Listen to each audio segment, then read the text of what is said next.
BA, BSc, BCom साले अव्वल के तमाम तलबा व तालिबात, हम पढ़ रहे थे यूनिट सेकंड इंशाइया, और इंशाइया में हम पढ़ रहे थे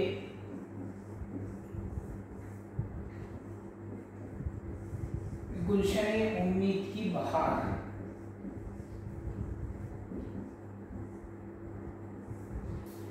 इसके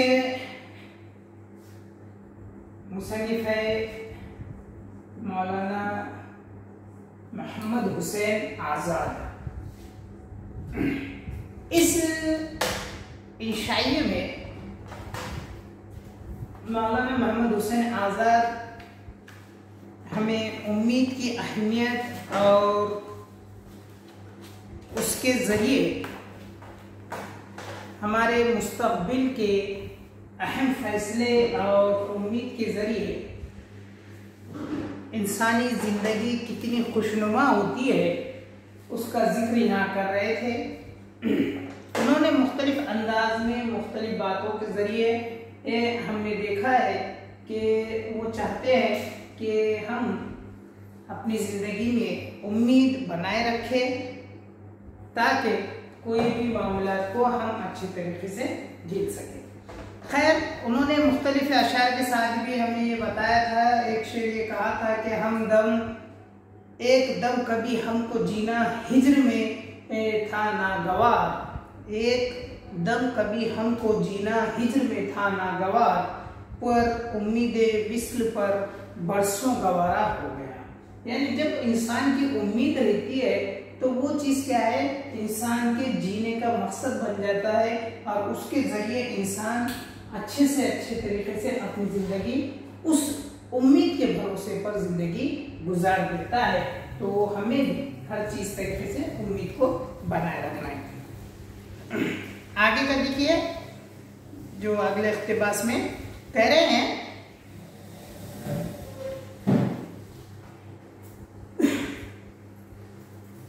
जमीन फसले बहार की तरह गुलहाए गोनागो से बो खलमू हो रही है और रंगा रंग के जानवर दरख्तों पर चहचे भर रहे हैं। ये समा बहार का देखकर दिल पर आलम तारी हुआ कि सरतपा महू हो गया। सरतपा महू होना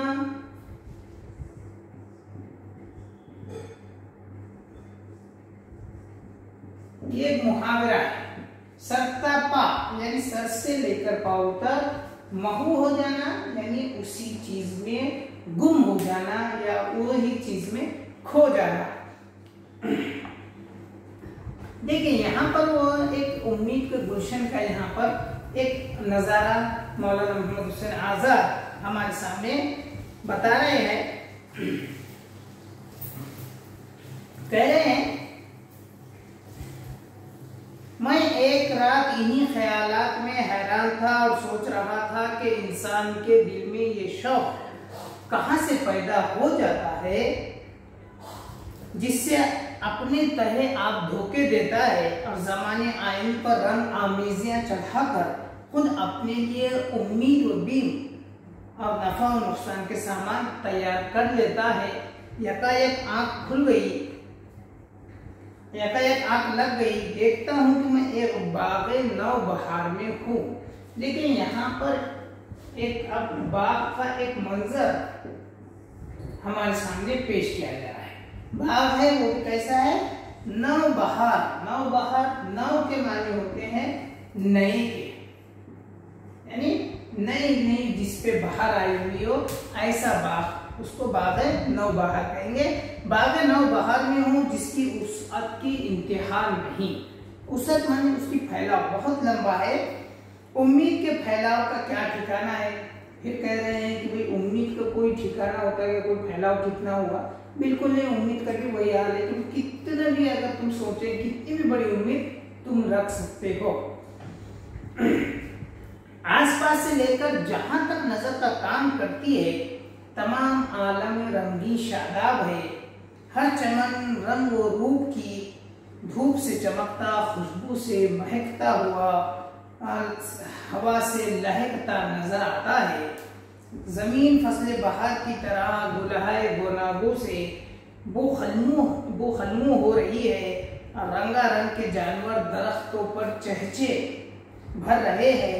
ये समा बहार का देखकर दिल पर आलम तारी हुआ, कसर तपा महू हो गया। जब जरा होश आया, देखिए यहाँ तक उसके उस बाग की ख़ूबियाँ यहाँ पर बयान की गई है कि हर तरफ क्या है, बहार आई हुई है, जमीन पर इतनी चारों तरफ अलग अलग किस्म के फूल खिले हुए हैं, चारों तरफ क्या है, बू खुलमी, यानी हर तरफ से एक अलग किस्म की खुशबू चारों तरफ से महक रही है, जिसको देख कर कह रहे हैं कि लेकिन क्या हो गया, मुसन्निफ उसमें गुम हो गया। लेकिन जब थोड़ा सा होश आया तो कह रहे हैं जब जरा होश आया तो इन चमने हाय दिलकुशा को नजर से देखने लगा और ऐसा मालूम हुआ कि अगर आगे चलूं तो शुगुफ्तगी और तफरी का लुत्फ ज्यादा हो। फिर देखता कि थोड़ी दूर आगे रंगीले चमकीले फूल खिले। देखिए इतना खूबसूरत हर चीज देखकर फिर दिल में क्या इंसान की क्या उम्मीद हुई इस पे कि भाई और आगे चलना चाहिए, आगे और अच्छे क्या होंगे, नज़ारे होंगे उस पे। तो आगे चला तो क्या कह रहे हैं कि भाई बहुत सारे अलग अलग रंग इसमें चमकीले इतने फूल खिले हैं। आब जुलाल की चश्मे धूप की चमक से झिलमिल कर रहे हैं। देखिए जब पानी बहता है, चश्मा देखे होंगे आपने, नदी तालाब वगैरह, तो जब सूरज की रोशनी पड़ती है तो उस पानी क्या होता है, इसमें चमकने लगता है। तो बिल्कुल वैसे ही करें आब जुलाल की तरह चश्मे में भी जब रोशनी पड़ रही है तो वो कह रहे हैं कि बहुत अच्छे तरीके से चमक रहा है। ऊंचे ऊंचे दरख्त झुंड के झुंड छाए हुए हैं, जो जानवर धीमी आवाज से बोलते सुनाई देते थे, यहाँ खूब जोर से कहा रहे थे। देखिए अब यहाँ पर बहुत सारे झाड़ है, बिल्कुल ऐसा पूरे झाड़ों से ऐसे घिरा हुआ है और कह रहे हैं कि भाई जहाँ पर एक आम जगहों पर जो परिंदे होते हैं वो बहुत अच्छी कम आवाज में, यानी हमें कम आवाज सुनाई देती थी, लेकिन इस बाग में कह रहे हैं कि उसकी आवाज बहुत जोरदार है। तो ये एक सीधी सी बात है कि जहाँ बहुत सारी आवाजें हो वहाँ पर जो आवाज है वो थोड़ी आवाज धीमी हो जाती है, लेकिन जहाँ खामोशी हो और वही धीमी आवाज वहाँ खामोश जगह पर अगर आए तो उसका आवाज बहुत ज्यादा बढ़ जाता है, ऐसा हमें महसूस होता है। तो यहाँ पर बिल्कुल खामोशी थी, किसी चीज का कोई शोर नहीं था, लेकिन पूरा बाग वही और वही चिड़िया, वही जो जानवर है परिंदे, वही उनकी ही आवाज थी, मगर कह रहे हैं कि बहुत जोरदार सुनाई दे रही। चारों तरफ से हरे हरे दरख्त लहराते हैं और फूल अपनी महक से खुशबू फैलाते हैं, मगर यहाँ से जो नजर उठाई तो और ही तिलिस्मान नजर आया, यानी देखा कि सामने जो दरख्त झूम रहे हैं इनके तैयार मेवे जमीन को चूम रहे हैं। इस लुत्फ ने और आगे बढ़ने को ललचाया। कह रहे हैं चारों तरफ लहलहाते दरख्त है, बहुत बड़े बड़े और अच्छे दरख्त है, ऐसे दरख्त है कि बिल्कुल क्या है, उस पर मेवे तैयार है, यानी उसके जो फल है हर दरख्त के फल एकदम पक चुके थे और वो पकने की वजह से जिस डाली के फल थे वो नीचे चूम रहे थे, यानी पूरे नीचे झुक गए थे। अब इतना अच्छा मंजर देख के हो जाता है कि और आगे जाऊंगा तो क्या होगा, और अच्छे नजारे देखने मिलेंगे।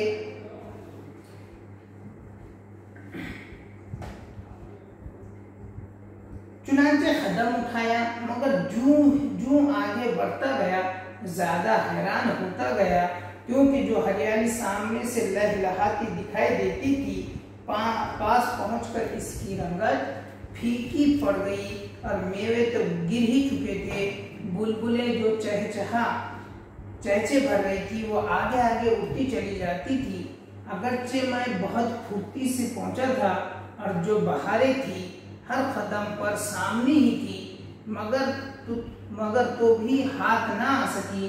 गोया मेरे शौक आरज़ू को बहकाती थी कि जो मैं आगे बढ़ता था वो और भी आगे बढ़ती जाती थी।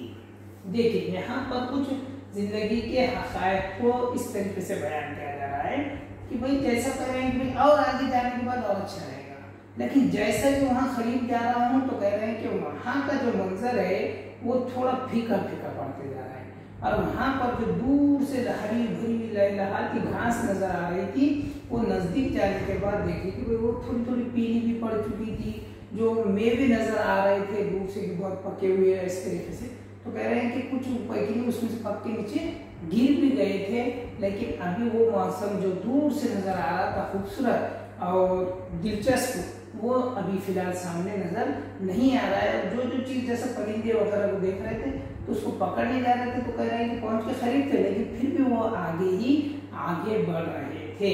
मुख्तसरन हम ये कह सकते हैं कि वो यहाँ पर कहना चाह रहे हैं कि इंसान की ख्वाहिशें वगैरह इतनी ज्यादा ये होती है कि वो एक हासिल करने के चक्कर में उसको और उसके पीछे ही चला जाता है, और वो उसकी जो ख्वाहिशें हैं वो आगे आगे बढ़ती ही जाती है, और इंसान उसी के लालच में आगे आगे चले जाता है। एक जगह ये भी कह रहे हैं कि जो इंसान को दूर से नजर आता है वो नजदीक जाने के बाद पता चलता है कि वो ऐसी चीज नहीं है बल्कि उससे मुख्तलिफ है। तो ऐसे बहुत सारे सुने हुए आपने कहावत भी है कि दूर के ढोल सुहाने, इसीलिए कहा गया है कि तो खाली इंसान कहता है कि वो चीज अच्छी है और वो बहुत अच्छी है इसमें, लेकिन जब वहां जाते हैं तो उसके साथ साथ हमें दूसरे बहुत सारी चीजें भी देखने पड़ता है, जिसकी वजह से उसकी जो खूबसूरती है, जो बात है, वो थोड़ी कहते मंदम हो जाती है। इसीलिए कहा जाता है। फिर इस पे बहुत सारी बातें कही गई है, इस पे कहावतें भी है, मुहावरे भी है, और कुछ उस पे लतीफे भी कहे गए हैं कि दूर से देखा तो अंगूर लटक रहे थे, दूर से देखा तो अंगूर लटक रहे थे, करीब जाके देखा तो बंदर उछल रहे थे। यानी इतना ज्यादा फर्क होता है। जिंदगी में भी ऐसी बहुत सारी बातें होती है कि इंसान को हर चीज ऐसा लगता है, दूसरों की चीज बहुत खूबसूरत लगती है, दूसरों की चीज ऐसा लगता है कि बहुत अच्छा है, दूर से देख के बहुत अच्छा लगता है कि वो चीजें बहुत बेहतर है, लेकिन जब सामने जाते हैं या वो चीज से सामना होता है तो पता चलता है कि उसमें कितनी बहुत सारी मुश्किलात भी इसके अंदर छुपे हुए थे। तो यही बात यहाँ पर भी मुख्तसर लेकिन एक अंदाज इशारे और किनारे की जबान में मौलाना मोहम्मद हुसैन आज़ाद यहाँ पर ये बात कह रहे हैं। अगरचे बार बार खुश और दम बदम गमगीन होते होते में दिख हो गया, मगर दिल के कान में कोई यही कह जाता था कि चलते चलो, जो नेमतें डहका रही है कभी न कभी हाथ में आएगी। आखिर चलते चलते एक जमगढ़ा नजर आया जिसमें जन वो मर्द खुद वो कुला बहुत से आदमी उछलते चले जाते हैं। ऐसा मालूम होता था सब किसी मजलिस या मेले में जाते हैं या किसी निशाते आम के जश्न में शामिल होते हैं, क्योंकि हर एक के मुंह पर यकीन का रंग चमक रहा था और एक एक आंख सुरमे शौक से रोशन नजर आती थी। साथ ही ये भी मालूम होता था कि हर एक की खुशी कुछ खास किस्म की है, क्योंकि वो इसके दिल में है। सब मिले झूले साथ ही चले जाते थे, मगर ना कोई अपना इरादा दूसरे को बताना चाहता था, ना अपने फिक्र का राज दूसरे को जताना गवारा करता था। देखिए अब एक दूसरी तरफ चीज आ रही है, दूसरा यहाँ पर मंजर बता रहे कि लोग जब आगे बढ़ा वो बाग में तो देख रहे हैं कि भाई लोग एक तरफ भाग रहे हैं, जल्दी जल्दी चल रहे हैं और एकदम ऐसा खुश नजर आ रहे हैं कि भाई ऐसा कोई निशात की महफिल में जा रहे हैं, जैसा कोई मेला लगा हुआ है। लोग उसी तरफ सज धज के अच्छे से तैयार होके उस तरफ जा रहे हैं। चेहरे में कह रहे हैं कि उम्मीद का रंग चमक रहा है, यानी किसी को यकीन रहता है कि भाई ये चीज मुकम्मल होने वाली है, तो उसके चेहरे पर क्या हो जाता है, एक किस्म की खुशी नजर आती है, एक किस्म की चमक आती है। तो बिल्कुल वैसे ही लोग लगे हुए थे, आंखों में सुरमा लगाए, जिस तरीके से आंखों की रोशनी चमकती है वैसे ही उसी तरीके से सब लोग एक उम्मीद के साथ, एक यकीन के साथ, उन्हें किसी चीज का पक्का यकीन था कि भाई वो चीज होने वाली है, इसी शौक में वो सब उस तरफ उस सिमत में भाग रहे थे। फिर क्या है नजर आती थी, और साथ ही ये भी मालूम होता था कि हर एक की खुशी कुछ खास किस्म की है। कुछ खास किस्म की है, वो इसके दिल में है। सब मिले जुले साथ ही चले जाते थे, मगर कोई किसी का नहीं बताने के लिए तैयार नहीं कि क्या चीज है और क्या राज है। सब अपने अंदर में, अपने दिल में वो राज छुपाए काम कर रहे थे। सब मिले जुले साथ ही चले जाते थे, मगर ना कोई अपना इरादा दूसरे को बताना चाहता था, ना अपने फिक्र का राज दूसरे को जताना गवारा करता था। बहुत लोगों की गर्मी रफ्तार से ऐसा मालूम होता था कि अगर कोई आरज़ूमंद शौक की प्यास से तड़पता हो तो इन्हें इसके बुझाने की भी फुर्सत नहीं। इस वास्ते इनके रोकने को जी न चाहा। अब थोड़ी देर तक गौर से देखता गया। आखिर एक बूढ़ा नजर आया कि बावजूद बुढ़ापे के इन्हीं में शामिल था। हाथ पांव बहुत मारता था, मगर कुछ ना हो सकता था। मैंने ख्याल किया कि बूढ़े को अब क्या हवस होगी, इससे शायद कुछ जवाब देने की फुर्सत हो। चुनाचे इसे सलाम किया। बूढ़े ने तेवरी बदलकर मुंह फेर लिया और कहा, साहब दिख न कीजिए, आप जानते भी है कि जिस वक्त की हम उम्रों से आरजू कर रहे थे वो वक्त आन पहुंचा है। अब एक अहद आया है कि तमाम आलम फारिगुल बाली से मालामाल हो जाएगा। इफलास ज़दा और तालिब रोजगार बेचारे टैक्स और महसूल के मारे आए दिन की जाकनी से खलास हो जाएंगे, बल्कि फलक के सिमुर्ग जो अहले आलम के कारोबार में रात दिन सरगर्दा है वो भी बाजू डालकर आराम से बैठ जाएंगे। देखो बूढ़े को इतने देखे में बहुत सारे लोग भाग रहे हैं, जल्दी जल्दी चल रहे हैं, खुश नजर आ रहे हैं। ऐसा लग रहा है कि किसी मेले में या शादी वगैरह त्यौहार में जा रहे हैं, तो बहुत जल्दी जल्दी भाग रहे हैं। लेकिन किसी को रुकाना जमाए क्या? बिल्कुल नहीं। लेकिन देखे कि भाई दूसरे के पास वक्त ही नहीं है, तो वहीं पर मौलाना मुसन्निफ क्या करे, साइड में रुक गए। उसमें देखा कि एक बूढ़ा क्या हो रहा है, उसमें जल्दी जल्दी जाने की कोशिश कर रहा है, बहुत जल्दी हाथ पैर मार रहा है और आगे जाने की कोशिश कर रहा है।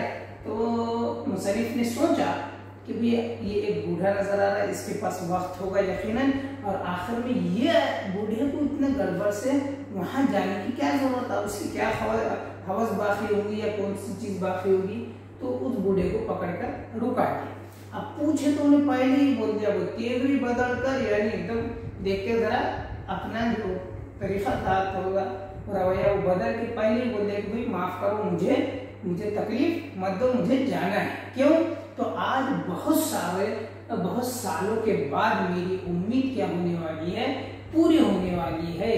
जो हम अपने आरज़ू अपने जो दोस्तों के साथ हम उम्रों के साथ देखा करते थे, वो ही चीज अब इस जमाने में क्या होने वाली है, मुकम्मल होने वाली है। इसलिए आप परेशान मत कीजिए। और अभी फिलहाल गरीबों की गरीबी लेकिन दूर हो जाएगी। तालिबे इल्मों की जो पढ़ाई लिखाई जाती है, इल्म के तलब करने वाले हैं, उनकी मुरादें आज सबकी पूरी होने वाली है। इसलिए आज हमें क्या करो, आप तकलीफ ना दो और बिल्कुल हमें आगे जाने की दिल से जाने दो। मैंने बूढ़े को इसकी खुशबी दिमाग के हवाले किया और वहीं ठहर गया। अब क्या करेंगे, जब इतनी स्पीड से और इतनी पहली चीज उसने बोल दिया बूढ़े ने, तो उस मुसन्निफ भी क्या है वहां पर भी ठीक है तुम जा, और वो रुककर वहां से तमाशा देखने लगे। इतने में एक शख्स सामने आया जिसकी मुलायमा शक्ल और आहंगी रफ्तार से मालूम हुआ कि शायद कुछ अखलाक से पेश आए। देखिए भाई अभी बूढ़े हजरत ने तो बिल्कुल साफ जवाब दे दिया, इसलिए वो थोड़ा ये हो गए। लेकिन फिर कह रहे हैं कि एक उधर से एक नरम चेहरे से लग रहा था कि थोड़ा अखलाक वाला है, और बात अगर कोई चीज पूछी जाएगी तो वो अदब से और अच्छे से जवाब दे सकेगा। ये जब इत्मीनान होगा तो मुसन्निफ उसके सामने गए, मगर जब मैं इसकी तरफ बढ़ा तो इसने झुककर एक सलाम किया था। अगर आपकी खिदमत की फुर्सत होती तो मैं बहुत खुश होता, मगर अब इस खुशी का होश नहीं, क्योंकि 20 बरस से मैं एक ओहदे की उम्मीदवारी कर रहा था, अब वो खाली हुआ चाहता है। देखिए कि मैं उससे पूछ सकते हैं, अपना अच्छा दिख रहा, थोड़ा नरम मिजाज दिख रहा, अखलाक वाला दिख रहा, लेकिन जैसे मुसन्निफ उसकी तरफ बढ़े उसने पहले ही क्या किया इनको झुककर सलाम कर लिया और माजरत कर लिया कि भाई मैं अभी वक्त नहीं दे सकता, क्यों तो मैं जो 20 सालों से जो उम्मीद कर रहा था कि वो मुझे ओहदा मिलेगा, वो पोस्ट मुझे मिलेगी, वो अब खाली हो रही है, इसलिए मैं अब कुछ रुकावट चाहता है बिल्कुल नहीं, और मैं उस तक जल्द से जल्द पहुंचना चाहता हूँ। ये सोचकर उसमें वो शख्स भी आगे बढ़ गया। देखिए यहाँ तक हम अब देख रहे हैं कि यहाँ पर मौलाना आज़ाद एक बाग में इस तरीके के मुख्तलिफ नज़ारे बढ़ाते बढ़ाते अब वो क्या हो गया, उसके मनाजिर खींचते खींचते अब वहाँ पर इंसानों के जो रवैये है, जो इंसानों का जो तरीक़ा है, उस पर बयान कर रहे हैं कि किस तरीके से इंसान अपने नफ्स परस्ती में मसरूफ़ है और किस तरीके से अपने जो ख्वाहिशें, जो उम्मीदें है, वो किस तरीके से पूरा होने की खुशी में वो आगे के आगे भागते जा रहा है। बिल्कुल ऐसा ही लग रहा है कि जैसा नफ्सा नफ्सी का आलम जिस तरीके से होगा, बिल्कुल वही यहाँ पर आज महसूस हो रहा है। तो खैर ये है गुलशन उम्मीद की बहार। इसमें यहाँ तक हमने देखा कि बाग की शक्ल में यहाँ पर आज़ाद अपने ज़ाती तजुर्बात और मुशाहिदात बयान कर रहे हैं, जिसके ज़रिए हमें ये बहार का जो गुलशन है यानी बाग है उसको यहाँ तक पेश किया गया है। अभी हमें आगे देखना है कि और कौन कौन सी चीज़ें इस बाग में दिखाई दी और क्या क्या करना पड़ रहा है या क्या क्या और चीज़ नज़ारे महफूज हैं, देखेंगे हम इसको अगले लेक्चर में।